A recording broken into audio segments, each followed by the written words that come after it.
히브리서 6장 7절입니다. 히브리 6장 7절. 땅이 그 위에 자주 내리는 비를 흡수하여 밭가는 자들의 쓰기에 합당한 채소를 내면 하나님께 복을 받고, 만일 가시와 엉겅퀴를 내면 버림을 당하고 저주함에 가까워 그 마지막은 불사름이 되리라. 지난 시간에 그 게나오에 대해서 살펴드렸는데, 오늘 말씀은 두 번째 나으심인 틱토에 대한 말씀이죠. 6장 7절 말씀에 쓰기에 합당한 채소를 내다 하는 단어가 틱토입니다. 나타. 그러니까 예수 그리스도의 두 번에 걸친 그 나으심이 문자적 말씀을 뛰어넘어서 그 나으심이 나에게 주시는 어떤 영향력이죠. 나를 쓰기 합당한 채소로 낳게 하기 위해서. 지난번에는 마른 나무로 낳게 하기 위해서. 히브리 6장 7절은 앞에 이제 5장 11절부터 전개됩니다. 가까이 있는 5장 11절부터 봐야 돼요. 5장 11절부터 계속 진행돼가지고 지금 6장 7절, 8절에서 끝을 맺고, 6장 9절은 약간 다른 어떤 앞의 내용하고 또 연관된 부분이 있지만, 그래서 6장 7절, 8절 말씀은 5장 11절부터 쭉 이렇게 살펴봐야 또 알아낼 수 있는 내용이 있다 하는 것이에요. 그래서 먼저 이제 그 배경을 보면은 여기에 이제 그 땅이 나오잖아요. 그 땅. 6장 7절에 구절을 써야 됩니다. 귀하게 만들었습니다. 그 땅. 6장 7절. 일체가 점프에 찍으면 장이란 말입니다. 6장 7절에 그 땅. 여기 그 땅이라는 표현이 굉장히 중요한 표현입니다.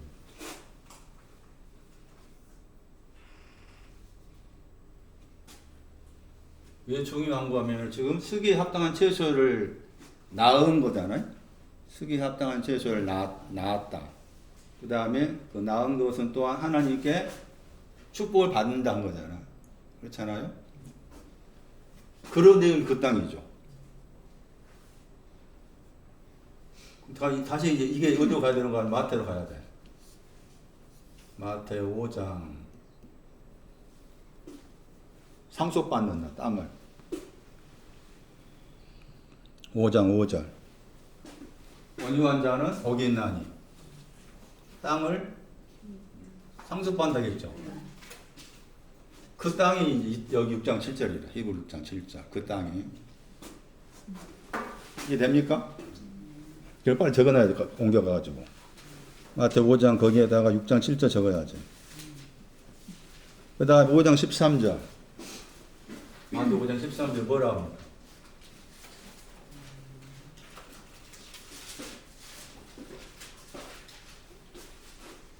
너희는 그 땅의 소금이라고 했죠.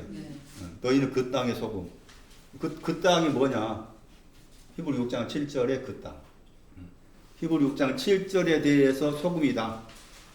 물론 그 너희가 이제 여기 산에 올라온 제자 또는 거기 이제 무리도 포함될 수 있습니다. 나중에 설명드릴 필요가 있겠지만 1차적으로 그런 이런 이해가 필요합니다. 그래서 마태 5장 5절에 땅을 상속받는다. 5장 15절 말씀에 13절 말씀에 소금이다 했을 때 그런 그 땅이 가리키는 의미가 공간의 개념이 아니라 그 말이고, 공간의 개념이 아니라 그 말이고, 히브리 6장 7절에 흡족한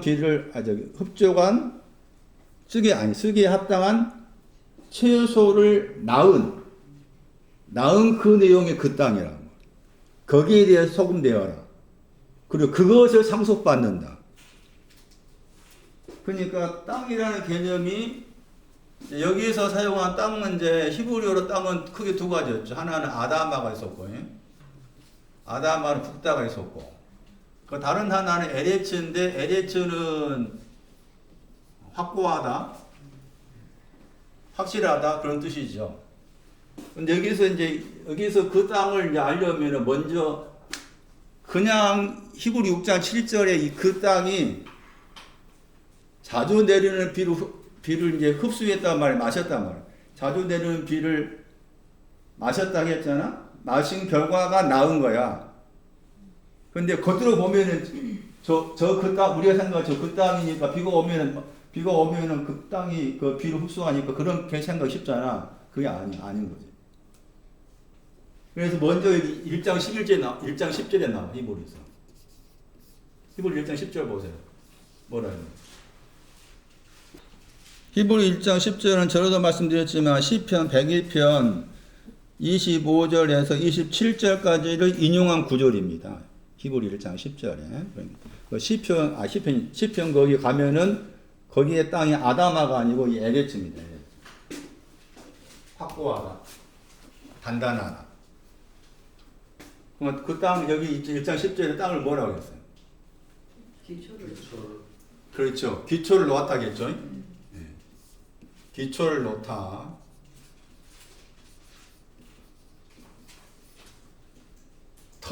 명사가 터. 다르게 번역하면 뭐 기초서. 글씨가 뭐 술 먹은 사람처럼 왔다 갔다 합니다. 주초. 다른 데 주초. 이 단어입니다. 이 말은 무슨 말인가 하면은 그 땅이라는 그 단어 속에는 단단하다, 변함이 없다 그런 뜻이 있다겠죠. 그러면은 내 정종선이 안에 기초에 대한 신앙이 들어와가지고 기초의 신앙이 들어왔어. 정종선 권사가 생각할 때 나는 기초에 대한 신앙이 있어서 분명하다. 그런 뜻이다. 이 말은. 기초서, 뭐 주초. 그런 신앙의 니력이 내 안에 들어간 것에 대해서 나는 변함이 없다. 확고하다. 내 속에서. 그런 뜻이에요. 그런데 이게 멸망이지. 그 다음 구절에. 멸망한다 나오잖아? 나오죠? 이것을 아는 겁니다. 6장 7절. 6장 7절. 예?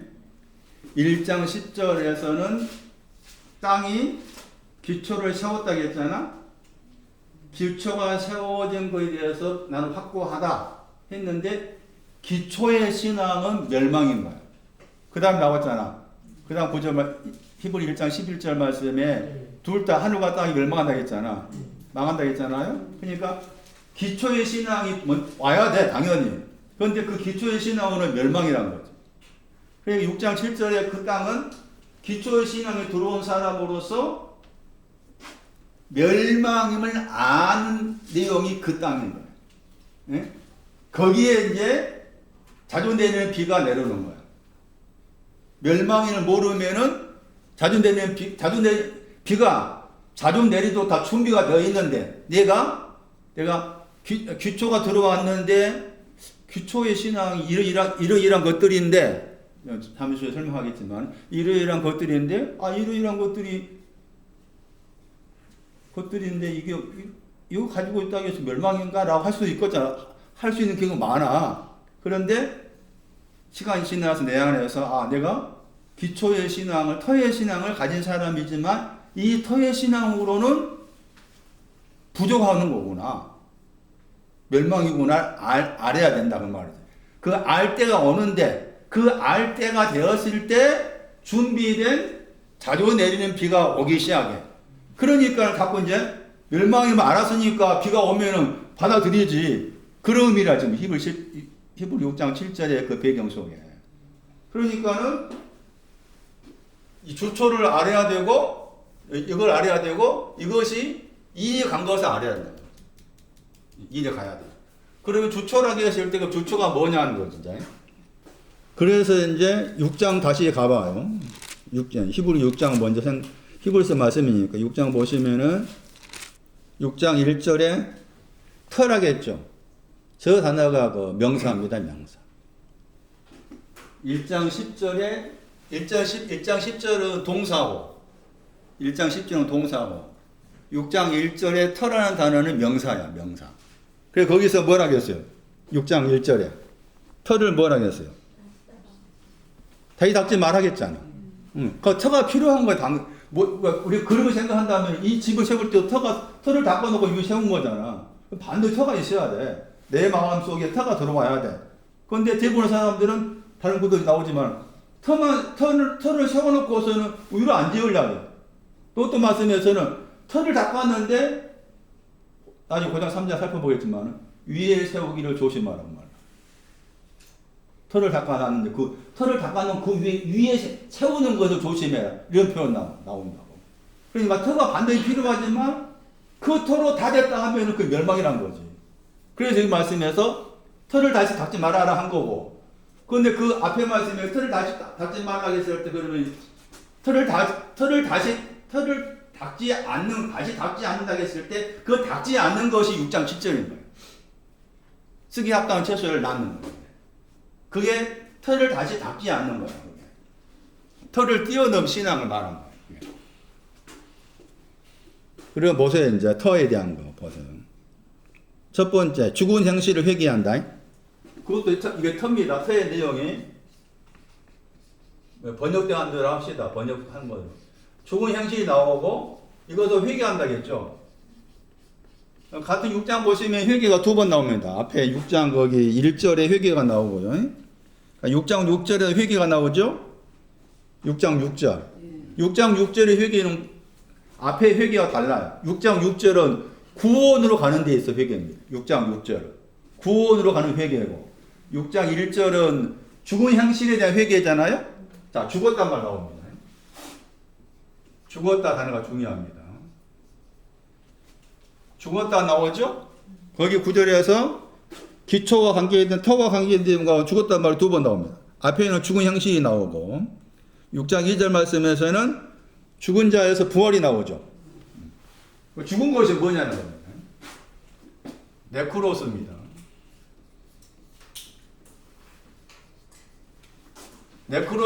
네크로스는 저 단어가 나오면은 죽었다를 의미를 대표적으로 말한 중요한 구절입니다. 그런 구절은 기억해야 됩니다. 에베소 2장이죠. 뭐가 죽은가? 허물과 두 가지죠. 그게 죽은 겁니다. 그러니까 이 죽은 형식은 뭔가 하면은 허물과 죄를 말아요. 죽은 형식은 허물과 죄를 말아요. 에베소 2장 1절에 근거해서 허물과 죄를 말하는데 아직 자기가 허물과 죄가 있는 걸 모르는 거야, 지금. 죽은 형식이란 말은. 허물과 죄가 있는데, 허물과 죄를 모르고 있는 거예요. 그래서 이제 허물과 죄를, 죽은 형식을 뭐 하라겠어요? 회개하라겠잖아? 나중에 깨달은 거지. 아, 내가 허물과 죄가 있구나. 나중에 깨달은 거. 그게 이제 죽은 형식으로부터 회개야. 이것도 지금 기초의 신앙이야. 그러니까 죽은 형식이라는 말 의미를 말씀드린 것처럼 허물이 있고 죄가 있는데 그 허물과 죄를 정확하게 아주 내 마음에서 뭐가 허물이고 뭐가 죄인지 나는 지금 허물이 있는지 죄가 있는지를 모르고 있어. 회개는 나중 돼서야 깨닫는 거. 그것이 이제 첫 번째 터와 관계된 거. 두 번째는 뭘 하겠는가 하면은 두 번째 나온 내용이 우리 번역 하나님께 대한 신앙이라겠죠? 하나님께 대한 신앙. 이것도 기초입니다. 하나님께 대한 신앙이 믿음이죠.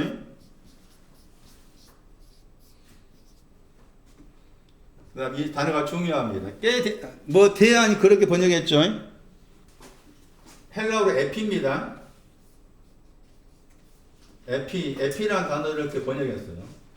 정확한 번역은 이 에피가 나중에도 제가 설명드리겠지만은 이 에피가 목적격으로 쓰여질 때가 있고 목적격으로 쓰여질 때가 있고 목적격은 우리 한글로는 을이야. 을.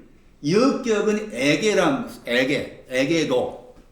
그 다음에 소유격 의라. 그럴 때 이 에피가 사용될 때 목적격으로 사용될 때 뭐 이렇게 말씀드린 것처럼 애게로 하는 역격으로 사용될 때 소유격으로 사용될 때 이게 뜻이 약간 달라. 원래 공통적인 이 에피의 뜻은 위라는 뜻이야. 위라는 뜻인데 특히 목적격으로 사용됐을 때는 이 에피가 가리키는 게 뭔가 하면은 방향을 가리켜. 방향. 그러니까 정확한 번역은 하나님을 향한 신뢰라는 거죠. 하나님을 향한 신뢰 이 뜻이 방향입니다. 에피가 방향, 하나님을 향하다 뭐 방향, 하나님을 향하는 신뢰라는 거예요. 여기서 이 하나님은 창세기 1장 1절로 생각하면 돼. 창세기 1장 1절. 나를 하나님께서 시작 안에서 선택했다. 그 하나님을 향해서 내가 신뢰하는 거예요. 이것도 기초죠. 하나님께 미약한 나를 하나님께서 선택하셔가지고 꾸깃꾸깃 해가지고 세세명께 딱 붙이고 꼭 꽂아 놨다. 하나님을 향한 신뢰. 하나님을 향한 신뢰. 방향. 하나님을 향한 믿음. 세 번째. 뭐가 나와요? 교훈이 나오죠? 가르침의 세례가 나오죠. 교훈이라는 말 나왔고, 가르침 혹은 교훈, 가르침의 세례라 번역했죠? 세례라겠죠? 세례라 번역할 때 이 단어가 여기서는 밥티스모스라는 단어 썼잖아요. 그런데 어떤 경우는 또 밥티스마가 있고, 밥티스모스가 있고 이래요. 물론 기본 동사는 뭔가 하면은 계시록 19장 13절에 나와 있는 적셔지다. 세례라는 단어의 동사가 적셔지다죠. 그 말이겠죠. 적셔지다, 담그다. 그런 뜻이 세례라는 단어인데 여기에서 세례는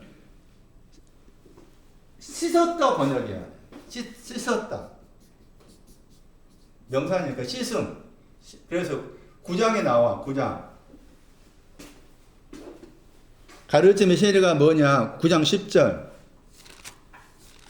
9장 10절 히브리서 거기서 씻는 거 번역했죠. 저렇게 번역해야 돼. 9장 10절을 씻는 거 번역했죠. 씻는다.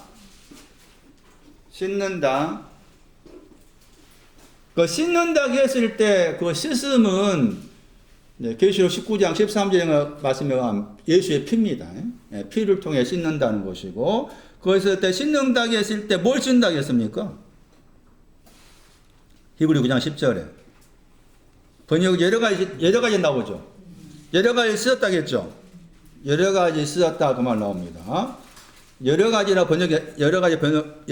번역했죠. 다르게 번역하면 뛰어나다,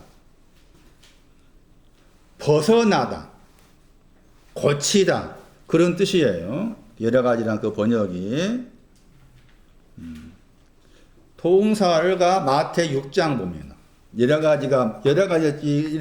가지 뒤에 씻었다고 했을 때 동사가 마태 6장 26절 많이 들어본 단어일 거예요. 마태 6장 26절 보다 낫다. 마태 6장 정확하게 번역이 안 됐어요. 이것도 마태 6장 27절 말씀에 우리 번역으로 이것들보다 귀하다 나와 있죠. 거기에 디아페로가 있습니다. 디아페로 저 단어입니다. 디아페로 저 단어에는 씻음이 들어갑니다. 꼭 씻음이 들어갑니다. 그러니까 그 마태 6장에 그 번역도 한다면 보다 더 귀한 것이 된다 하는 것에는 반드시 씻는 것이 전제되어 있어요. 씻는 것이. 씻어야 할 필요성. 좀 어려운 부분입니다. 이걸 이해하기가. 대충 그렇게 하십시오. 그 다음에 네 번째. 지금 토에 대한 내용을 설명하고 있습니다. 네 번째 뭐가 나옵니까? 안수가 나오죠. 안수라는 단어를 정확하게 번역하면은 손들이죠. 성경에 손을 말할 때 어떤 경우에서는 단수로 나오고 복수로 나오고 그럽니다. 그러니까 그것도 잘 살펴야 되는데 손들이입니다. 손들의 노입니다. 손이 있는데 우리가 이제 번역을 안수했잖아.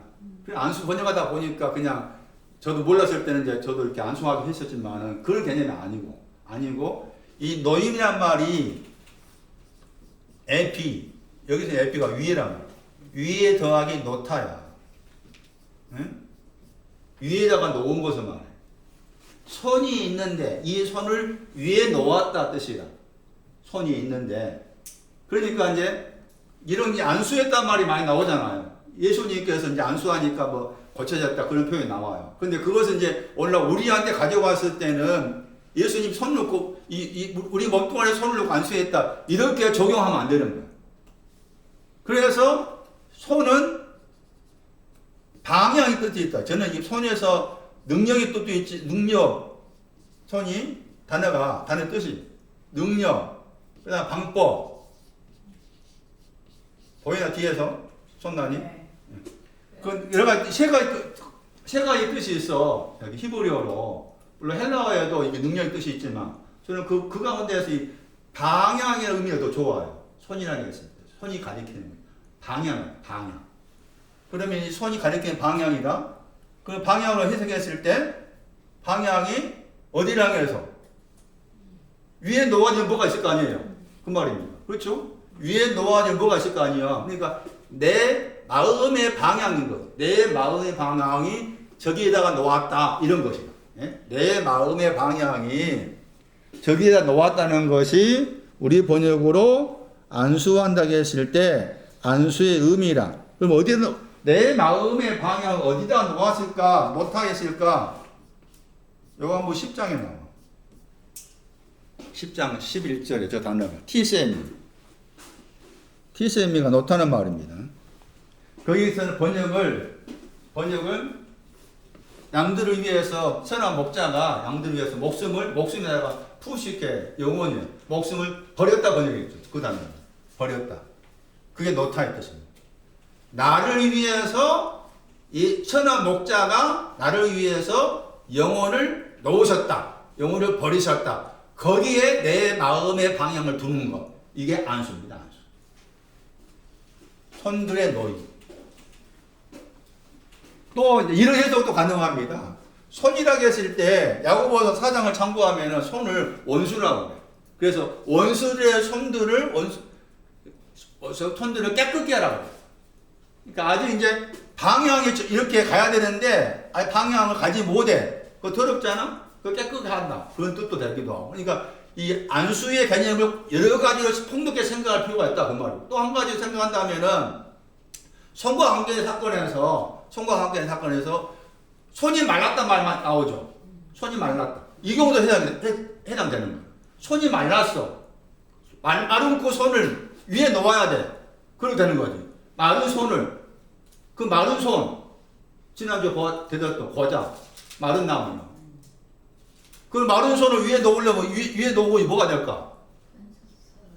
지난주에 들은 것을 생각한다면 번성해지는 거잖아. 그런 뜻이라 그 말이야 이게. 예? 그런 관점을 폭넓게 생각의 폭을 안수의 개념을 이렇게 폭넓게 생각할 수 있는 그런 의미다. 그러니까 문자 그대로 안수한다 생각하면 안 된다 그 말 제 말. 이해되시겠어요? 손이나 단어가 여러 가지 의미가 있으니까 마른 손과 관계해서 해석이 필요하다. 마른 손인데 이 마른 손을 어디 위에 놓아야만이 마른 것이 바꿔질 거 아니에요. 번성한 것으로. 예? 그래서 이 개념도 그렇게 이해하실 필요가 있습니다. 그 다음 보시면은 죽은 자의 부활이잖아요. 죽은 자의 부활 아까 말씀드린 것처럼 허물과 죄로 죽은 거잖아요. 허물과 죄로 죽었다고 했을 때 그 부활은 뭐가 부활인 거야? 허물. 죽은 자의 부활. 죽은 것이 뭐라고 했어요? 에베소 2장 1절. 허물과 죄라고 했죠? 그럼 허물과 죄가 죽은 것인데 부활은 뭐라고 말해요? 부활은 단어가 위로 더하기 서다입니다. 그 부활은 위로 서 있는 거예요. 그럼 여기가 위라는 단어가 아나인데 아나가 반복하다 뜻도 있고 또 반대 그런 의미도 있지만 어쨌든 서다 그 뜻이 들어있어요. 부활의 단어가 서다. 그러면 허물과 죄가 죽었잖아. 허물과 죄가 있다 그 말은 죽어 있는 거라 그 말이죠. 죽었다 그 말이잖아. 뭐가 죽었다 그 말이에요. 서 있는 거. 허물과 죄로 죽었다고 했을 때 허물과 죄가 오기 전에 신앙이 있을 거 아니에요. 그거 죽었다 그 말인 거죠. 따지면은. 그럼 이 경우를 이제 죄로 생각한다면은 가인의 경우는 가인과 관계에서 창세 4장에 죄가 나와 처음에. 그 죄가 엎드렸다 나와요. 죄가 문에 엎드렸다 나오잖아요. 그러면은 가인과 관계 생각한다면은 가인의 신앙은 배나온 신앙이에요. 근데 그 배나온 신앙이 허물과 죄로 죽어버린 거야 그 말이지. 그럼 여기서 이제 서는 것은 여기서 서는 거죠. 허물로. 서는 것이니까 우리가 생각한다면은 용서받았다 되는 거예요. 용서받았다. 그래서 그 에베소 거기 1장 가면은 그 허물로 구속받았다 이런 그런 표현이 나오잖아요. 그래서 부활이라는 개념을 이런 관점으로 볼 필요가 있다 그 말이지. 부활이라는 관점을 단어 자체가 위로 서다. 허물과 죄는 죽어 있는 데에서 서게 돼 있다. 고침받게 되었다. 용서받게 되었다. 영원한 심판. 심판이라는 말은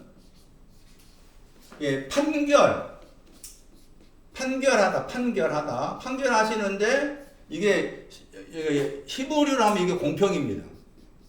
이 단어가 히브리어 공평의 히브리어 뜻에도 이 뜻이 들어있지만 판결하게 했을 때 뭘 판결한가 하면은 내가 너를 찬성한다 그런 판결도 있을 거 아니에요? 혹은 반대. 그 두 가지가 같이 들어있는 거예요. 두 가지 같이 들어있어. 그럼 여기에서는 영원과 관계에서 심판을 말했잖아요? 영원한 심판이라고 했잖아. 그러니까 영원한 심판에서는 찬성한다고 했어? 반대한다고 했어? 그래서 그 문맥을 가지고 생각을 해야 돼. 영원한 심판이라고 했을 때 심판이 찬성한다는 것의 내용인지 반대한다는 것의 내용인지를 살피려면은 영원이라는 것이 뭔지 알아야 되잖아. 예? 그렇잖아요? 영원한 것이 뭔지 알아야 영원한 내용이 뭔지 알아야 찬성이냐 반대냐 이렇게 알 거 아니에요. 그런데 우리가 생각하면은 대부분 사람들은 영원한 심판 그러니까 영원한 걸 뭐로 생각해? 죽어서까지 그거 생각하잖아? 죽어서 여기 그런 말이 아닌 거지. 영원한 그 단어가 이제 형용사요. 그 다음 명사가 6장 거기 5절에 나와. 명사가 아이온이라는 단어죠. 아이온. 명사는 아이온이고 형용사는 아이온 이오스 이렇게 했잖아요. 아울러서 해석할 필요가 있습니다. 6장 5절에 번역을 내세 했잖아. 내세 할 때 그 단어입니다. 그 단어가 명사가 되고 6장 2절 말씀에 영원하다 번역된 저 단어는 형용사라. 그런데 우리가 생각할 때 영원한 것이니까 대부분 이제 영생이라는 말을 쓸 때 마찬가지야. 영생 그러니까 영원한 생명이잖아. 영생 그러니까 또 그것을 우리 세계 개념 생각해가지고 영원히 살다. 죽어도 영원히 산다. 대부분 그렇게 생각이 쉬워요. 그런데 이 헬라어 단어가 아이온인데 이 단어가 어디서 왔는가 하면은 아에이에서 왔어. 아에이라는 단어에서 왔어. 이 아에이라는 단어에서 왔는데 이 아에이라는 단어도 그쪽에 신약 성경 말씀에서 한 10번 이하로 나와. 그런데 번역할 때 주로 이제 항상 이렇게 번역하고 영어 번역을 보면은 포에버 이렇게 영원하다를 영어 번역으로 포에버 이렇게 이제 번역하는 경우도 있어요. 그래서 제가 지금 말씀드리고자 하는 것은 말씀드린 것처럼 저기 영원이란 저 단어가 많이 나오잖아요. 이 단어가 마태 13장 30 몇 절 말씀에 추수할 때 나오죠. 세상 끝에 추수 그때 나오잖아요. 거기서 이 아이온 번역할 때 세상 번역할 때가 있고 영어 번역할 때가 있고 왔다 갔다 번역을 해. 근데 거기서 마태 13장 39절 말씀에 세상 끝에 추수가 있다 말 나오잖아. 그러니까 세상 끝 그러니까 또 잘못 생각가지고 뭐 그 세상이 우리가 알고 세상 생각하에 하겠지 당연히. 예? 마찬가지야. 거기에도 마찬가지고 마지 28장 마지막 절. 세상 끝까지 내가 너희와 뭐 한다 그래. 거기도 세상 끝에 아이온이야 거기도. 그 누구한테 한 말이야 세상 끝에 어디 함께 한단 말이야. 그 제자들한테 한 말이요. 응? 그 말 아무나 따오가지고 나한테 적용시키면 안 돼. 그 대부분 다 그렇게 생각하잖아. 나에게 적용시키고 곧바로 적용하면 안 되는데 그걸 한다 아버지. 그래서 아이온이나 저 단어가 많이 나와. 응? 찌푸는 비유에서 나오잖아. 근심, 염려. 거기다 아이온이 나와. 염려한다고 했을 때 아이온이야. 그랬을 때 이 아이온이 말한 것처럼 IA라는 단어에서 왔다고 했어요. 아이온. 어디서 왔다고? IA. 읽으면 IA입니다. 여기 히브리서니까 히브리서 말씀 히브리서 말씀 한 번 나오고 다른 데서 몇 번 나오는데 히브리서 3장 10절입니다. 히브리서 3장 10절. 항상 했죠. 히브리서 3장 10절에 항상 번역 있잖아. 항상. 영어로는 이제 영어 단어가 나오잖아요. 또 다른 영어를 쓰면 이제 우리가 많이 알고 있는 forever 그런 단어 쓰기도 해. 이 I라는 이 단어가 저 아이온이란 저 영원한 심판할 때 이렇게 연결돼. 영원한 심판. 그러면 여기서 심판은 찬성이 아니라 반대가 되는 거지. 찬성이 아니라 반대. 그러면 왜 찬성이 아니라 반대겠어요? 항상 하는 일이 뭐라? 마음이 미혹되어 길을 알지 못한 거. 그게 영혼의 개념. 응? 여기 이제 히브리서 말씀에 사용된 이 IA가 다른 데서는 또 다르게 사용될 수 있겠지만 어쨌든 이 IA라는 단어가 아이온과 관련된 단어, 아이온이라는 이 단어. 그러니까 영원한 생명을 할 때도 여기에 이 단어가 들어있는 거지. 영원한 생명. 여기서 지금 I가 부정을 사용했잖아. 물론 긍정을 사용했는데 경우가 나올 거 아니에요? 그러니까 영원한 생명 할 때도 그 I가 들었는데 그때 영원한 생명이 긍정적으로 사용되는 IA를 찾아야 돼. 그래 되겠잖아. 무슨 말 모르겠어요? 다른 데서는 예를 들면 요한복음 17장 3절에 뭐라 했어? 영생은 이것이니고 하고서 나오잖아. 유일한 참 하나님과 그의 보내신 예수 그리스도를 아는 거라 했잖아. 그때 영원한 생명이란 말이잖아. 그때 그 영원한 생명은 문자 그대로 우리가 알고 영원이 아니다 그 말이지. 여기서 나 아이랑 항상이랑 단어가 관계된 거라고 한 거잖아. 그럼 여기서는 지금 부정을 사용했잖아. 부정으로. 예? 마음이 지금 미혹됐다 그 말은 길을 잃어버린단 말이야. 그 단어가 해석이 필요해. 단어가. 시편 119편 176절이에요. 미혹된단 말은. 시편 119편 176절 가면은 저 미혹된 내용이 나와. 고린도후서 4장 11절 아예.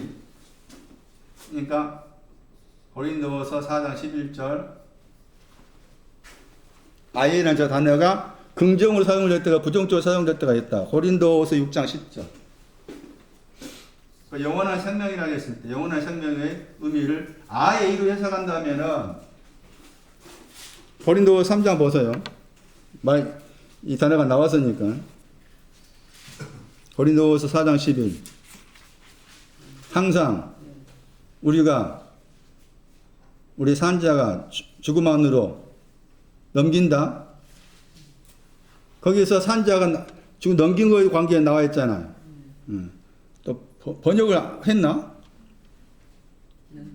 항상 했네. 그렇죠? 이 경우가 지금 영원한 생명할 때 영원한 생명의 내용으로 해석할 수 있다고 말이지.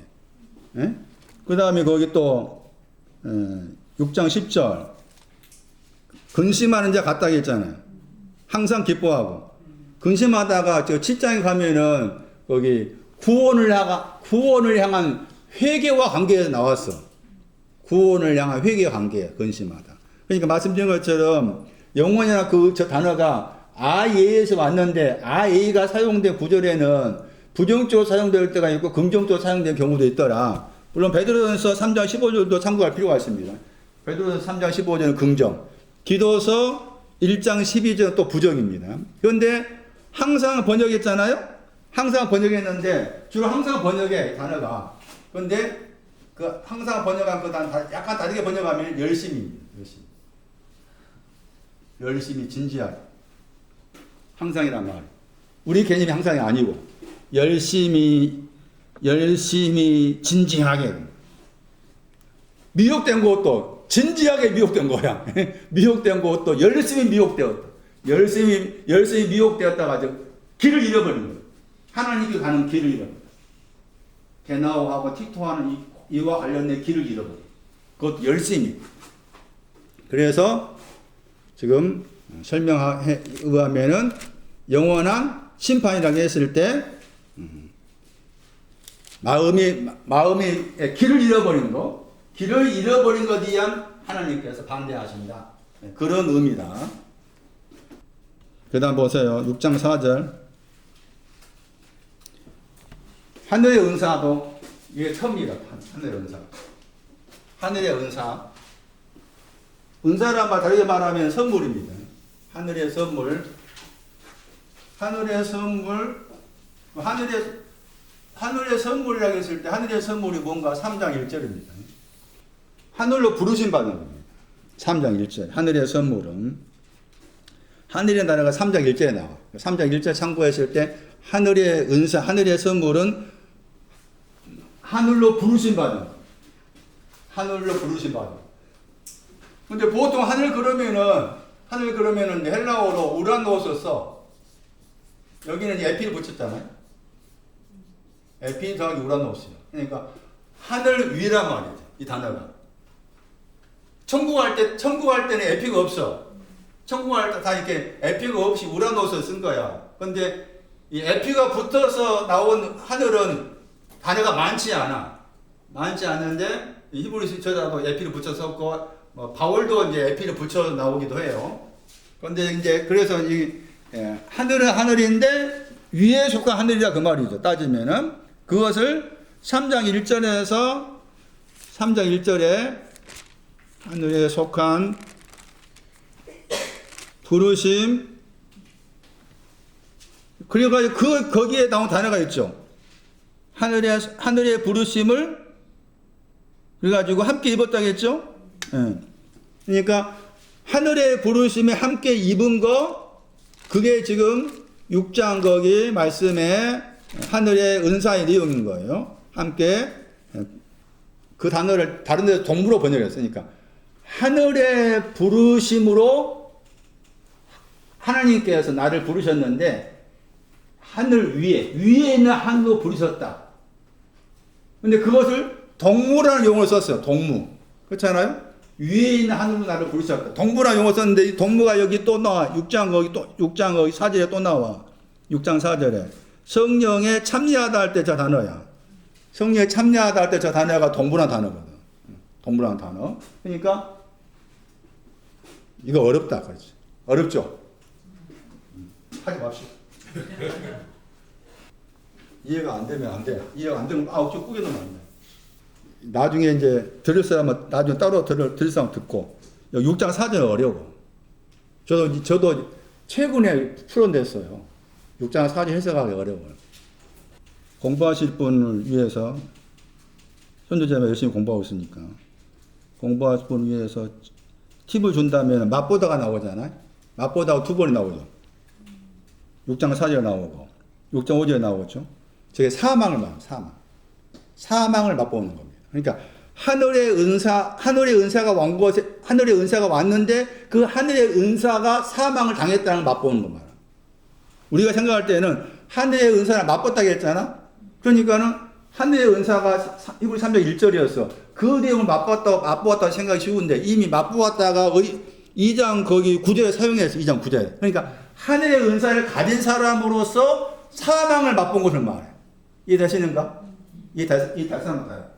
하늘의 은사를 가진 사람이 사망을 맛본 거야. 근데 그게 다 맛보다가 2번 나오잖아. 다 이제 맛본 거야, 지금. 성령에 참여한 것도 참여한 사람도 사망을 맛보고 이렇게 돼.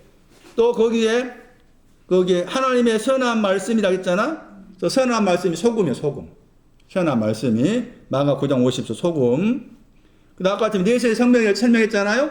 저게 다 뭔가 하면은 사망을 맛보는 것을 말해요. 사망을 맛보는 거. 그래 거기에서 아주 중요한 텔라어 단어가 등장합니다. 아 이거 또 어려운 거 또 이야기하네. 테라는 단어가 카이라는 단어가 나와요. 거기 보시면은 이 단어가 뭔지 모르면 그 구조 풀기 어려워. 이게 뭔가 하면 이 단어가 나오면 꼭 뒤에 이 단어가 나와. 카이가 나와. 이게 함께 이렇게 일종의 그 영어 같이 뭐라고 해야 되나. 영어로 번역하면 이게 보스야, 보스. 양쪽이란 말이야. 양쪽 다. 양쪽 다. 그러니까 하늘의 은사도 성령에 참여한 것도 둘 다 그 말이야. 둘 다 사망을 맛보았다. 둘 다. 내세의 능력도 선한 말씀도 둘 다 사망을 맛보았다. 그런 뜻이다. 이 테라와 카이가 이렇게 연결해 나오는 거야. 테라와 카이가. 그래서 이 테라는 단어가 이제 헬라어에서 이게 양쪽이란 말이야. 양쪽. 그런데 이해가 나오면 꼭 이해가 나와. 찾아보면 다 나와 있어, 거기. 그래서 히브리 사장 가시면은 이해와 연결해서 말할 때 영과 혼할 때 영과 혼을 갈라진다 나오죠. 거기서 사용하고 영과 혼 갈라질 때. 둘 다를 말해. 그래서 히브리 6장 4절 5절 말씀이 해석하기 참 어려웠어요. 어려웠는데 다시 들여다보고 생각해 보니 맛본 것은 사망을 맛본 거다. 이미 2장에 사용했다. 그럼 왜 그 내세의 능력과 선한 말씀을 가졌는데 사망을 가느냐 그 말이에요. 그 사망을 가야 돼. 내세의 능력과 선한 말씀은 끄트머리야. 종착지가 아니야. 그러니까 사망을 내려가야 돼. 사망을 간다 그 말 뭔가 하면 낮아짐이야. 빌립보서 2장 말씀. 사망의 의미를 낮아짐으로 생각하면 좋아. 낮아짐으로. 그래서 이제 이런 부분을 그런 관점에서 볼 필요가 있습니다. 두고도 생각을 해야 됩니다. 거기 아까 지금 참여한 바 되었다 단어 나오잖아요. 메토코스. 이 단어도 젖이 포함되어 있고 젖. 그 다음에 누가 5장 7절에 나옵니다. 누가 5장 7절에서 다른 배 사람들에게 다른 배에 있는 동부들한테 도와달라 하는 단어가 나옵니다. 그 도와달라 단어가 나옵니다. 다 설명하려면 안 되는데. 잉태하다. 도와달라 단어가. 그거 공부해보면 재밌습니다. 야고보서 1장 15절에 잉태하다. 그 단어 같은 단어. 도와달라. 나중에 그거 가서 찾아보세요. 자, 넘어갑니다, 지금. 오늘 터를 이야기하고 마쳐야 되니까. 터 이야기 마치고 난 여긴 가야 돼, 또. 자, 어디 가야 되는가 하면 이제. 고전 5장, 3장 가자. 고전 3장. 터가 있지만 터는 멸망이다. 그것을 알아야만이 비를 흡수하는 땅이 된다. 고전 3장에도 터가 나옵니다. 고전 3장 10절에 터 나오죠. 터 닦았다겠죠? 그러니까 터가 있으면은 위에다 세운다 말 나오죠. 그러니까 터가 필요하다. 그런데 그 터가 하는 일은 위에 세우기 위해서 터가 필요한 거죠. 그런데 아까 전에 히브리 6장의 말씀에서는 터를 닦지 말라 하는 그 말씀은 턱을 닦아놨으면은 그 다시 한번 썼잖아. 털을 닦아놨으면 위에다 샤워기를 해야 되는데 작년에도 터 닦고 지금도 터 닦고 내년도 터 닦고 계속 터만 닦고 있는 거야. 그러니까 하지 말라 그 말이지. 위에 세워라 그 말이지. 터가 필요한 것은 위에 세우기 위해서인데 그건 여기 말씀에 또 뭐가 나오면 위에 세우는 것도 조심해란 말 나오죠. 위에 세우는 거 조심하란 말 나오죠. 자, 터가 나옵니다. 그 다음에 터를 3장 11절 터를 뭐라고 넣어보세요. 거기에 케이마가 나옵니다. 3장 10절 11절에 터가 케이마이는 누가 그 2장 그 12절 말씀에 아기가 구유로 누웠다. 구유에 아기가 누워있는 거 그때 케이마이 썼습니다. 그 경우를 말하면 그 경우도 터입니다. 케이마이로 누워있는 것도 터입니다. 그 다음에 거기에 예수 그리스도가 나오죠. 개나옵니다. 개나옵. 여기서 예수 그리스도 개나옵니다. 대나오하신 예수 그리스도. 3장 12절 터 위라고 했잖아요. 거기 위라 번역된 단어가 나오죠. 터 위에 세운다 하겠잖아요. 그러니까 터를 향해서 위, 여기 세운다 단어가 위에, 이 단어가 위에 더하기 건축하다입니다. 거기 고전 3장 10절, 고전 3장 거기 12절 말씀에 세우다 번역 단어, 세우다 번역했잖아요. 저 세우다가 원어 성경에서는 에피, 예? 한국으로 쓰면 에피 더하기 건축하다야. 이것이 지금 터 위에다 하는 거야. 터 위에다 하는 일이. 그러면 건축한다고 했을 때 반드시 여기에 들어가는 거 뭔가 지붕이 들어가야 돼. 단어가, 헬라 단어가. 지붕 더하기 집이다. 네? 지붕 더하기 집. 이것이 터 위에다가 세우는 거는. 터 위에다가 세우는 거. 터 위에다가 지붕하고 집을 세우다. 근데 그렇게 하는 데 있어서 조심해라. 해가지고 위에다가 잘못 세우면은 불이 와서 태운다 하는 거 뒤에 말씀의 내용이에요. 자, 누가 6장 보세요. 터를 알아야 되고 이게 터지만은 멸망이면 알아야 됩니다. 누가 6장 48절 거기에 주초가 나옵니다. 누가 6장 48절 주초가 터입니다. 터. 터의 신앙은 터의 내용 히브리 6장 1절 이하의 내용입니다. 터의 신앙의 내용은 히브리서 가가지고 자 누가 6장 48절 말씀에 주초가 터라겠습니다. 터. 그 번역을 어떻게 해서 보세요. 터를 어디에서 세웁니까? 터를 반석 위에 세운다겠죠. 그럼 터가 반석 위에 세워져야 됩니까? 반석 위에 세우면 안 됩니까? 터를 어떻게 해야 돼? 이 터를 반석 위에 두어야 되냐? 반석 위에 두는 것이 아니냐 그 말이죠. 자, 터가 나왔잖아요. 터는 멸망이라 했지. 그런데 반석이 나왔잖아요.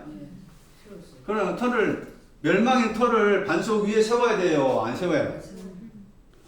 번역도 난다면은 거기에 또 놓았다 단어가 나오잖아요. 반석 위에 주초를 놓았다. 6장 49절 보시면은 흙이 땅이라. 거기도 번역도 한다면 땅 위에 뭐가 없다고 했어요? 주초가 터잖아. 땅 위에는 터가 없다. 그러니까 이제 무너진다. 그렇게 나와 있잖아요. 그러니까 6장 48절 말씀이 터를 멸망한 터인데 멸망한 터를 이 반석 위에다가 반석 위에 두다 이렇게 나와 있잖아. 반석 위에 두다 놓다. 티셈이 해가지고 그러면 이 터를 멸망한 터를 반석 위에 넣는단 말이 이치적으로 맞느냐 맞지 않느냐 하는 거지. 제 말의 의미는 안 맞지. 왜 안 맞을까?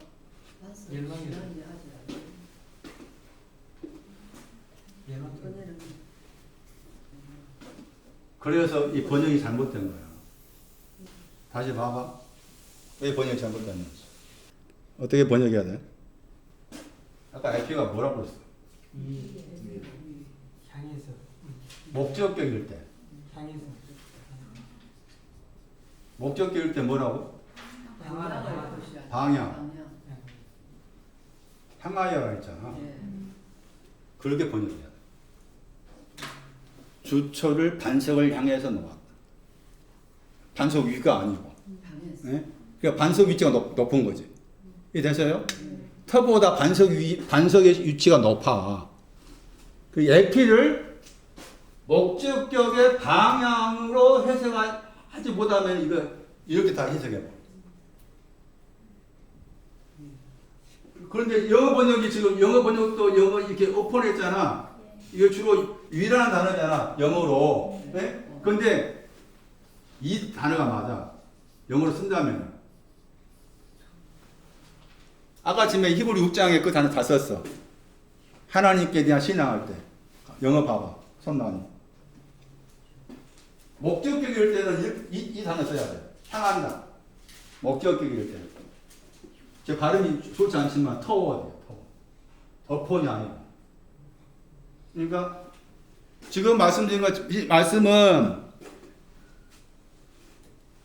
우리 번역한다면 반석 위에 주철을 놓았다 했어. 왜 반석의 신앙이 이 반석이 특히 두 가지였잖아요. 예?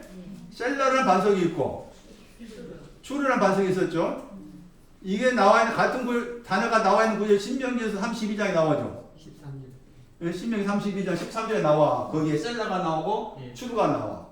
거기에서 이제 셀라는 뭐 꿀이 나오고 추르는 기름이 나오잖아. 그러니까 반석이 크게 두 가지라. 그래서 예수 그리스도를 반석이라고 그래. 고전 10장에 예수 그리스도 반석이 됐을 때 그 말은 예수 그리스도는 셀라로서 셀라의 반석이고 예수는 추루의 반석이라는 것인데 이 셀라하고 추루가 지계표가 있는 거예요. 그럼 여기 반석은 셀라교에서 추루교였어. 왜 셀라야? 추루가 돼야지. 왜? 터 때문에.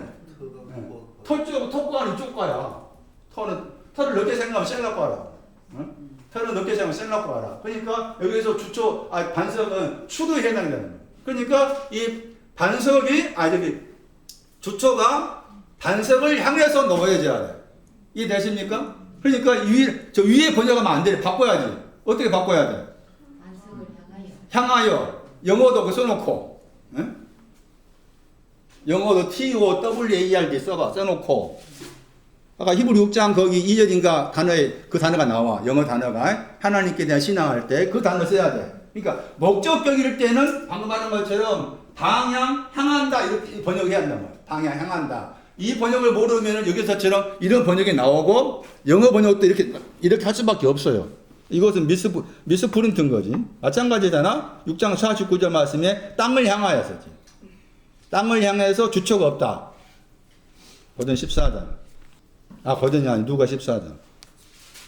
누가 14장 29절.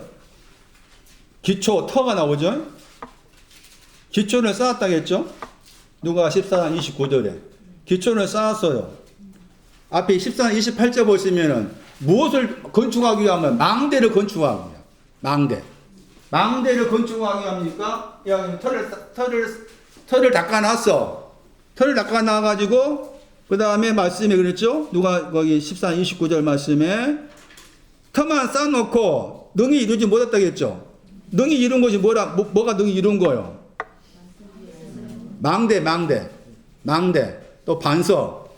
능히 이루는 거. 이루지 못하면은 보는 자가 비운다겠고 14장 30절 말씀에도 사람의 역사를 시작하고 능히 이루지 못했다 나와 있는 거잖아요. 그러니까 여기에서 터가 중요하죠. 터가 있는 것은 망대를 짓기 위함이죠. 망대를 짓기 위함. 저 망대의 신앙이 쓰기 합당한 채소지.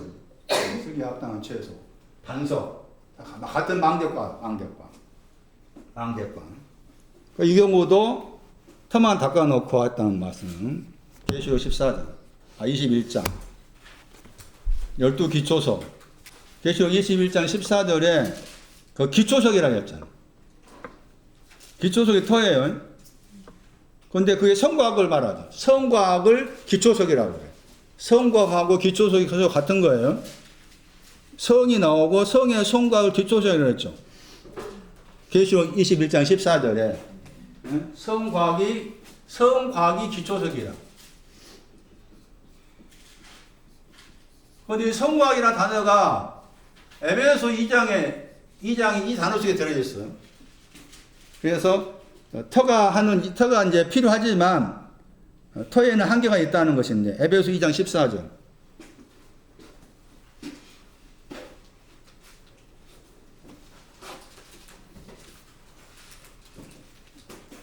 기초석이 터는 성과학을 가리킨다.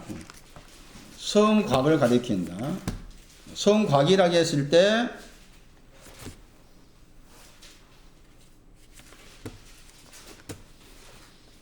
에베소 2장 14절에 중간자다. 중간이라는 저 단어 속에 성과학이 됩니다. 중간이라는 단어 속에 성과학이 됐습니다. 그러니까 기초석은 성과학인데 기초석의 신앙으로는 하나님과 나 사이에 막힌 담이 되는 겁니다. 기초석의 신앙으로는 하나님과 나 사이에 중간에 막힌 담이 되는 거예요. 그러니까 멸망인 거지. 그러니까 멸망인 거라. 그래서 기초석의 신앙이 필요하지만 그것의 결과는 멸망을 가리키고 있다 하는 것이 지금 설명하고 있는 땅과 관계된 기초에 대한 설명입니다. 물론 그 외에 제가 이제 말씀드리지 않는 구절도 여러분이 집에 가서 가지고 같은 내용을 생각하시면 됩니다. 에베소 3장 17절, 골로새서 1장 23절. 그럼 왜 기초석이 필요하냐? 왜 기초터가 필요하다고 했잖아요. 터가 필요하지만 터를 다시 닦으면 안 된다 했을 때 이 터에 대해서 설명한 구절 가운데 그 터를 향해서 하나님께서 그 터를 향해서 이렇게 하신다 하는 그런 표현이 있어요. 터와 관계해서 하박국서입니다. 하박국서 1장 12절. 터에 대해서 하박국서 1장 12절 보세요. 터에 대해서 어떻게 하시는 거예요? 주께서 그를 세우셨다가 이제 그게 그 터입니다. 터. 반석에서 주께서 세우셨습니다. 반석에 주께서 터를 만드셨습니다. 뭐 하기 위해서? 하박국서 1장 12절 뭐 하기 위해서? 경계하기 위해서. 약하. 이사야 1장 18절 변론하자. 책망. 터에 대해서는 책망입니다. 터에 대해서 책망입니다. 책망이고 그 멸망입니다. 터는 반드시 있어야 된다. 내 마음에 터가 필요하다. 그러나 그 터는 계속 터만 잡고 있으면 그 멸망이다. 터를 향해서 하나님은 책망하십니다. 징계하십니다. 책망이 용이하죠. 약하니까. 책망하시다. 돌아오세요. 그래서 6장 7절에 히브리 6장 7절 말씀에 그 땅은 터를 가진 사람으로서 멸망임을 아는 땅이다. 터를 가진 사람으로서 멸망임을 아는 땅이다. 다시 히브리 6장 7절 말씀에 돌아오셔가지고 거기에서 중요한 단어들 생각하셔야 됩니다. 먼저 비를 생각해야 됩니다. 비가 뭐냐는 겁니다. 비가 나옵니다. 비. 합당한 채소를 맺으려면, 채소를 낳으려면 반드시 비가 있어야 됩니다. 근데 그 비는 땅을 향해서입니다.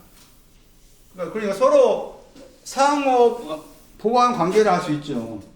비는 준비되어 있는데 그 땅이 준비 안 되어 있으면 비는 올 수가 없죠.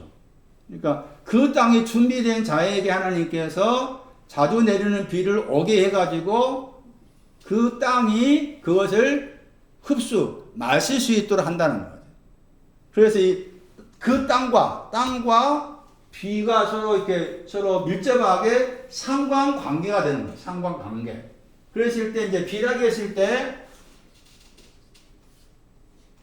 비라는 단어가 히브리어로 하면은 헬라어에도 약간 차이가 있습니다. 헬라어에서는 이 단어가 휘에토스잖아요. 읽으면은 휘에토스 이렇게 있습니다. 읽을 때 비라는 저 단어가 휘에토스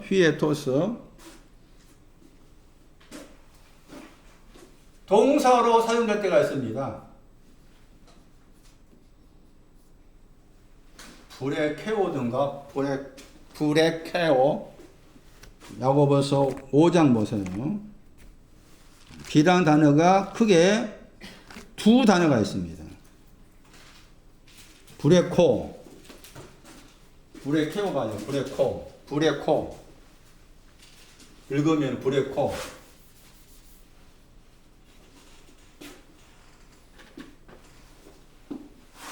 불의 코가, 이게 동사가, 이 단어의 명사가 브로케예요, 브로케.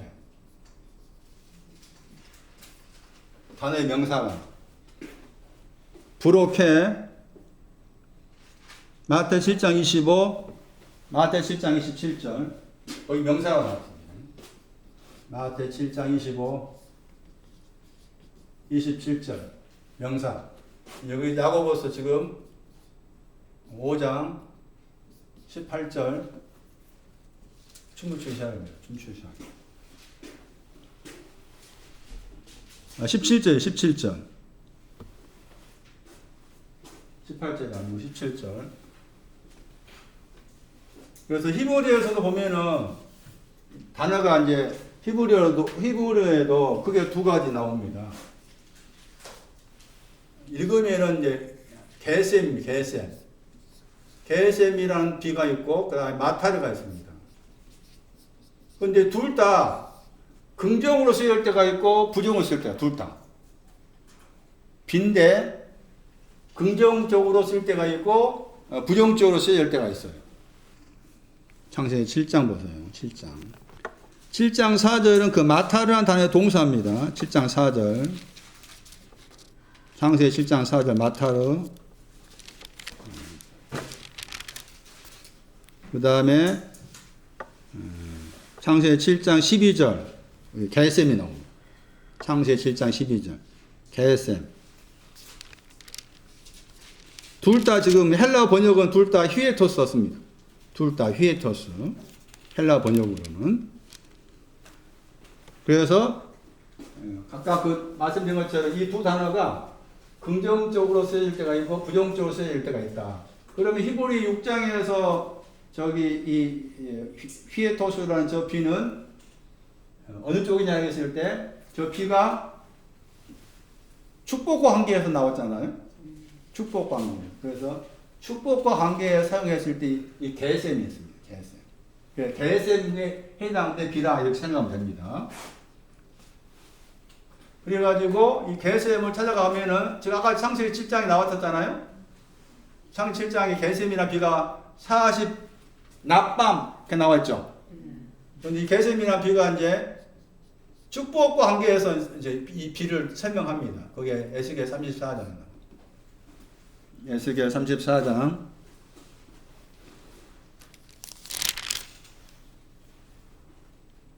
26절. 에스겔 34장 26절.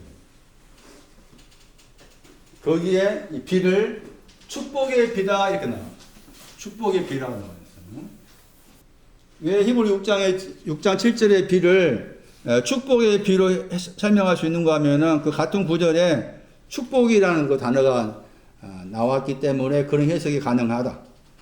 그 다음에 또 참고로 그 채소라는 단어와 연관해서도 지금 축복의 비라 했을 때 그 비가 사용되었다.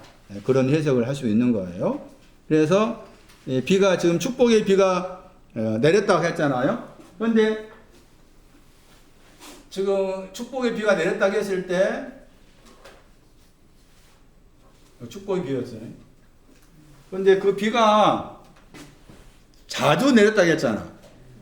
자주라고 했을 때 자주 내렸단 말이 자주 내리다가 이게 많다 말입니다.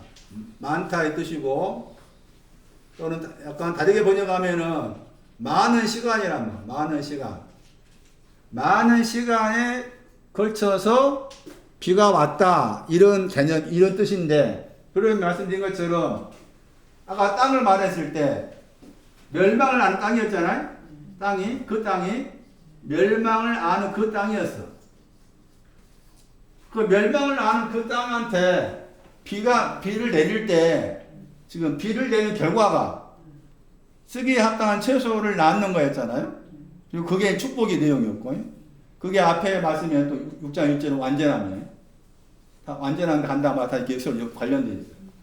그러면은 멸망을 아는 이 땅인데 멸망을 아는 땅한테 곧바로 왜 이렇게 제 말은 뭔가 하면 왜 자주라는 단어 썼을까 하는 그 말이에요. 자주 내리는 비라고 했을 때 그 비가 축복이라는 비를 자주 내렸다 그런 뜻이냐 아니면은 다른 뜻이냐 했을 때 멸망을 아는 그 땅한테 곧바로 여기 쓰기에 합당한 채소를 곧바로 낳을 수 있는 그 비를 내릴 수 없어. 그래서 자주 내리는 비라는 그 의미 속에는 축복이 쓰기에 합당한 채소가 오기 전에 또 비가 있어. 같은 내용인데, 같은 단어인데, 그게 노함이야, 노함. 노하다. 진노라는 비도 왔다, 그 말입니다. 진노라는 비도 주고, 그 다음에 축복의 비를 준 거예요. 그것을 자주 내렸다, 이렇게 표현한 겁니다. 그래서, 이 개sem이 에스겔 말씀 가운데 사용됐을 때, 에스겔 그 13장 13절일 거예요. 거기 가보시면은, 그 진노와 관계해서 비를 설명합니다. 진노의 비가 넘쳤다. 여기 9절에. 진노 안에서 비가 넘쳤다. 물론 이제 멸망과 진노가 서로 관련되어 있지만은, 그러므로 말씀드린 것처럼 자주 내리는 비라는 그 의미 속에는 멸망을 알았을 때 곧바로 결과적으로 사용되는 축복을 곧바로 준 것이 아니고, 그런 또 진노를 알게 하시고, 그런 또 과정이 필요하다. 그런 의미가 있다는 것도 생각할 필요가 있다는 거예요. 그래서, 여기 이제 신약성경 말씀에 쓰기에 합당한 채소를 낳았다 하는 것이 결과입니다. 결과. 그런데 이 결과가 오기 전에 야고보서 5장에도 엘리야 관계에서 비의 사건이 나와. 그 야고보서 5장을 참고해야 돼. 쓰기에 합당한 채소가 여기서는 결과적으로 맺었다 하지만은 쓰기에 합당한 채소가 오기 전이 야고보서 5장이다. 야고보서 5장 거기 18절에 거기도 같은 비가 나옵니다. 피에토스가 이렇게 해석이 된 것은 나중에 다음 시간에 제가 그 채소를 쭉 설명해 드릴 텐데, 채소의 설명을 들으면은 더 이해하실 거예요. 채소를 말했을 때 쓰기에 합당한 채소라고 결과를 다 말했지만은, 쓰기에 합당한 채소가 되기까지 그 채소에도 과정이 있습니다. 과정. 그 과정을 추적해 가면은 제가 방금 말씀드린 이런 내용도 충분히 이해를 할 수가 있을 거예요. 그래서 여기 이제 야고보서 5장 그 18절 말씀에서는 여기 엘리야를 말했죠. 야고보서 17절 말씀에 엘리야와 관계된 비의 사건이 열왕기상 18장에 있어. 열왕기상 18장에 있는데 거기에서 이제 비란 단어가 게셈이다. 게셈이라는 비를 사용을 했는데, 여기에서 보시면은 앞에 5장 17절 보시면은 비 오지 않기를 위해 기도했다겠죠. 기도가 뭐냐 보세요. 기도하는 것이 비가 오지 않기를 기도했어. 두 번째는 비가 오기를 기도했죠. 그런데 다른 단어 썼지. 다른 단어를. 앞에 비가 오지 않기를 할 때 그때 비하고, 그 다음에 비가 오기를 기도했다. 그러니까 저는 개인적으로 이 말씀 볼 때 우리가 생각한 저 비를 생각했어.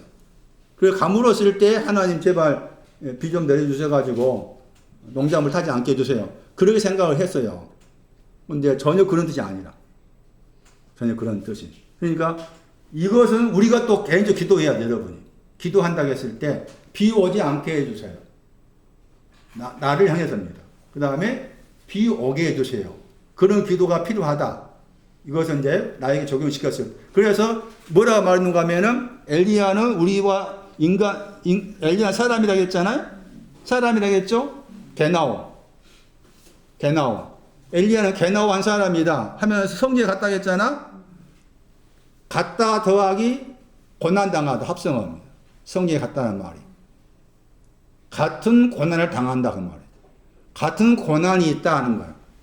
거기에서 이제 비 오지 않기를 위해 기도했다고 했는데, 이 비는 어떤 비인가 하면은 누가 17장에서 이 비가 사용했어. 그러니까 누가 17장을 볼 필요가 있어. 하나님, 나에게 이 비가 오지 않게 해주세요. 이런 기도 필요하다. 어떤 비인가 보세요. 누가 17장 29절.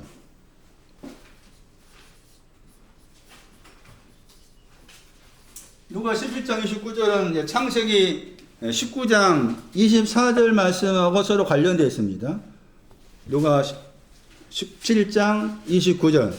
비가 온다. 무슨 비입니까? 불과 유황. 불과 유황의 비입니다. 불과 유황의 비. 불과 유황의 비가 오지 않게 해주세요 하는 것이 비 오지 않기를 위한 기도의 내용입니다. 나에게 불과 유황이 오지 않게 해주세요. 그 다음에 비 오기를 기도한다고 했을 때 비 오기를 기도한 내용이 뭔가 열매를 또 땅이 나오죠. 여기 야고보서 5장 18절에 그 땅이잖아. 예, 그러니까 히브리 6장 7절에 그 쓰기 합당한 채소를 맺기 전입니다. 그 전이 야고보서 5장 18절인 거예요. 순서로 따지면 야고보서 18절이 먼저고 그 다음에 야고보서 5장 18절 지나서 히브리서 5장 7절이 되는 거예요. 그래서 5장 18절에서는 기도하기를 비 오기를 기도했죠. 앞에서는 어떤 비 오지 않기를 불과 유황의 비가 나에게 오지 않기를. 엘리야도 우리가 똑같은 그렇게 고난이 같은 개나온 사람이다. 그런데 비 오기를 기도했다 했을 때 기도한 결과가 나옵니다. 그게 열매를 그 땅이 열매를 내었다겠죠. 열매를 내었다. 열매를 내었다 했잖아요. 이 내었다 하는 단어가 히브리서 9장에 나와요. 히브리서 9장 4절입니다. 4절. 아론의 쌍난 지팡이. 내었다 단어가. 싹이 났다. 싹이 났습니다. 그러니까 여기 엘리야가 기도한 비 오기를 기도했다고 했을 때 그 기도는 지팡이에 싹이 나게 해주세요. 지팡이에 싹이 나게 해주세요. 그러니까 거기 번역을 싹 났다 번역했잖아요. 같은 단어인데 여기서는 지금 번역을 야고보 18절은 뭐라 번역했는가 하면은 내었다 번역했잖아요. 그런데 히브리서 9장 4절 말씀에서는 싹이 났다 이렇게 번역한 겁니다. 그리고 마태이 13장 26절도 나오고 마가 4장 27절 해가지고 신약성경 말씀 이 단어가 딱 4번 나옵니다. 4번. 그러니까 마가 4장 27절도 볼 필요가 있는데 마가 4장 27절을 볼 필요가 있는 이유는 야고보서 5장 18절 말씀에 쌍난 지팡이라고 했을 때 그 쌍난 지팡이의 신앙의 한계를 막 가르쳐 주는 거예요. 마가 4장 27절 씨가 밤낮으로 자고 깨고 하면서 씨가 나았다겠죠. 싹이 났다고 말하는. 씨가 싹이 났어요. 그 싹이 난 다음에 그 다음에 나온 단어가 있습니다. 잘한다겠죠. 그럼 그 말은 뭔가 하면은 싹이 난 신앙은 한계가 있다 그 말이죠. 싹이 난 신앙은 한계가 있으니까 그 다음에 싹이 난 신앙 다음의 것이 뭔가 하면 자라야 돼. 싹이 난 신앙에는 한계가 있다. 그 싹이 난 신앙에 한계가 있기 때문에 싹이 난 신앙에서 자라야 된다. 아론의 쌍난 지팡이, 그 쌍난 지팡이를 통해서 이제 그 갈라냈잖아요. 그랬을 때 여기 이 단어가 이제 우리가 많이 지난주에 들었던 마른 나무를 번성했다. 종려나무, 마당입니다. 이 신앙이 싹이 나다가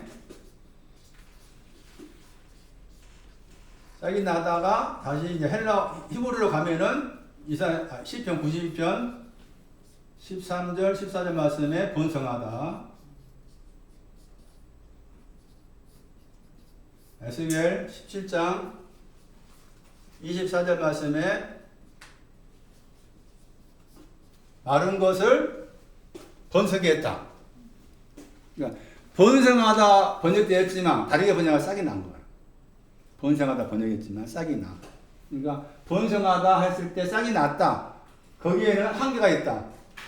그래서 말씀드린 것처럼 야고보서 18절이 먼저고 같은 비잖아. 히브리 6장의 그 7절의 비와 같은 단어잖아. 그러니까 야고보서 5장 18절이 먼저 이렇게 번성해야 돼. 말라있는 데서 번성해. 그 다음에 6장 7절 가는 거야. 히브리 6장 7절. 쓰기 합당한 채소가 되는 거야. 그래서 곧바로 이제 말씀드린 것처럼 쓰기에 합당한 채소의 그 신앙이 곧바로 맺어진 것이 아니고 말씀드린 것처럼 번성하다. 말라 있는 것이 싹이 나게 되었다.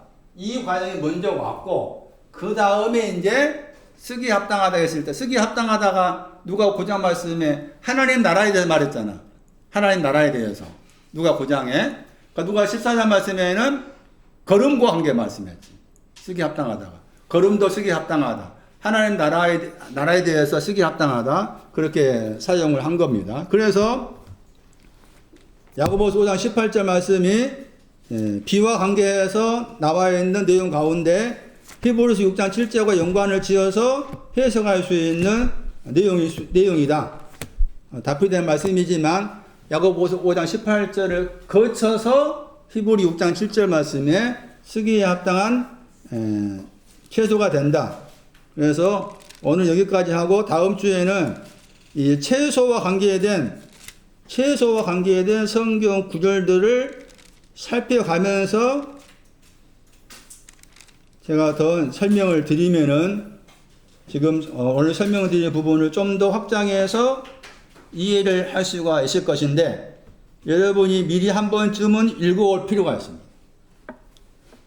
제가 개인적으로 생각했을 때 창세기 1장 1절, 2절, 그 다음에 3절, 그리고 창세기 1장 11절에 나와 있는 채소, 풀, 나무라고 했을 때 저런 표현들이 우리가 알고 있는 식물을 가리키는 것이 아니고 어떤 신앙적 의미가 있을 텐데 해가지고 저것은 제가 신앙적 의미가 뭔지를 알아서 좀 알아야 되겠다 생각을 오래전부터 많이 해왔거든.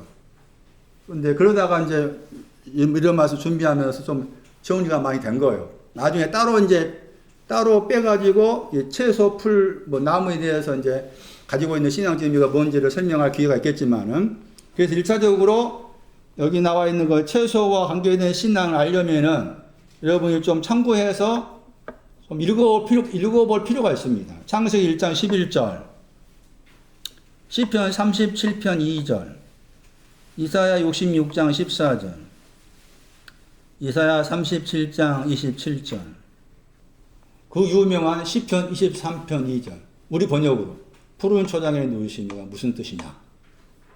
푸른 초장에 누우시다가 무슨 뜻이냐는 것도 이 채소와 관계됩니다. 그런 구절들을 좀 공부를 하셔야 됩니다. 그래야만이 그 채소 관계에서 이해할 수 있는 것들이 있게 되는 것이고, 이 채소라는 단어의 동사가 요한복음 21장 15절 17절 말씀에 내 어린 양을 먹여라, 내 양을 치라. 그게 보스코입니다. 보스코. 그러니까 어린 양을 먹인다는 말이 뭔가. 잘못 이제 어린 양을 먹이는 거 몰라가지고 여러 가지 거 생각할 수 있는 거잖아. 근데 그 보스코라는 단어의 명사가 이 채소라는 단어를 모르면은 어린 양을 먹이는 것이 뭔지 모르죠. 거기 구절에서. 그리고 왜 아가파오로 물었는데 필리로 대답한 그 베드로한테 내 어린 양을 먹이려 했을까? 다른 관제 보는 관제. 필리로 대답했다는 거기에 이미 이 쓰기에 합당한 채소의 의미도 들어있다고 볼 수 있는 거예요. 그러니까 쓰기에 합당한 채소를 먹여라. 그렇게 볼 수 있는 거죠. 그런데 이 단어가 또 돼지한테 맞섰어. 돼지한테 이 채소라는 단어 썼다고. 그럴 때 돼지한테 주는 그 채소는 뭐냐? 그런 걸 다 갈라내야 되잖아.